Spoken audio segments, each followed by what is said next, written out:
ఉన్నాయి. అని నేను దేవుని సన్నిధిలో ప్రార్థన చేస్తున్నటువంటి వేళలో ప్రభు నాకు జ్ఞాపకం చేసిన మాట, మేము పొందుతుంటే సేవకులుగా మేము పొందేటువంటి ఈ బాధలు, శ్రమలు దేవుని బిడ్డల్ని ఓదార్చడానికి కోసం, దేవుని బిడ్డలకి ధైర్యాన్ని కలిగింప చేయడానికి కోసం, దేవుని బిడ్డలకి శ్రమలో ఉన్న వారికి నిరీక్షణ కలిగింప చేయడానికి, మేము ఒక మాదిరిగా ఉండడానికి దేవుడు ఈ మార్గాల్లో ఆయన మమ్మల్ని నడిపిస్తున్నాడని దేవుని ఆత్మ, దేవుని లేఖనాల ద్వారా ధైర్యపరిచాడు.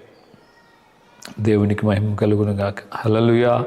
సో దేవుని యొక్క సేవకుడిగా నేను చెప్పగలుగుతున్నాను, దేవుడు ఈ కృంగినటువంటి బాధల్లో ఉన్న, వ్యాధుల్లో ఉన్న ఈ పరిస్థితిలో దేవుడు ఆయన తన వాక్కు చేత, తన వాగ్దానం చేత ఆయన లేపాడు, బలపరిచాడు.